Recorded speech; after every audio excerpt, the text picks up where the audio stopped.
புதையல் வேட்டை. ஒரு மலைப்பகுதியில் விவேக் மற்றும் அவன் சகோதரி கீதா என 2 குழந்தைகள் வசித்து வந்தனர். அவர்கள் பள்ளி விடுமுறையில் இருந்தனர். ஒவ்வொரு நாளும் புதிய சாகசங்களை தேடி அலைவது அவர்களின் வழக்கம். ஒரு நாள் அவர்களின் தாத்தா பழைய மரப்பெட்டி ஒன்றை கொண்டு வந்தார். அது நிறைய பழங்கால பொருட்களால் நிரம்பியிருந்தது. அதில் ஒரு சுருண்டை வரைபடம் இருந்தது. தாத்தா, இது ஒரு பழைய புதையல் வரைபடம். தமது கிராமத்திற்கு அருகிலுள்ள ஒரு மறைக்கப்பட்ட புதையலை குறிக்கிறது என்று கூறினார். விவேக்கும் கீதாவும் ஆச்சரியத்தால் கண்கள் விரிய ஒருவரை ஒருவர் பார்த்தனர்.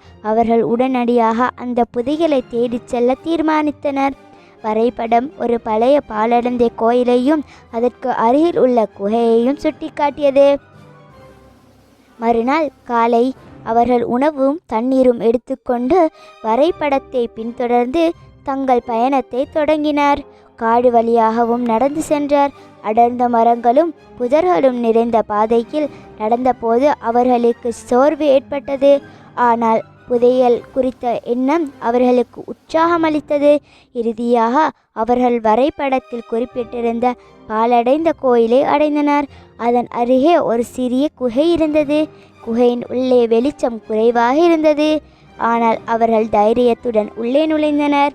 குகையின் உள்ளே ஒரு சிறிய பெட்டி இருந்தது. அதில் நிறைய பழைய நாணயங்கள், சில நகைகள் மற்றும் ஒரு அழகான புத்தகம் இருந்தது. அது ஒரு தங்க புதையல் அல்ல, ஆனால் அவர்களுக்கு அது ஒரு சிறந்த கண்டுபிடிப்பாக தோன்றியது.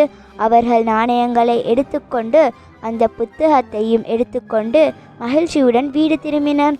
தாத்தாவிடம் நடந்ததெல்லாம் கூறினார். தாத்தா சிரித்து கொண்டே, உண்மையான புதையல் நாம் எதையெல்லாம் கற்றுக்கொள்கின்றோமோ அதில்தான் உள்ளது. இந்த சாகசமும் ஒரு புதையல்தான் என்று கூறினார். விவேக்கும் கீதாவும் தலையசைத்தனர். ஆம், அவர்களின் சாகசமே ஒரு சிறந்த புதையல்தான் என்பதை புரிந்து கொண்டனர். இந்த கதை உங்களுக்கு பிடித்திருக்கும் என்று நம்புகின்றேன்.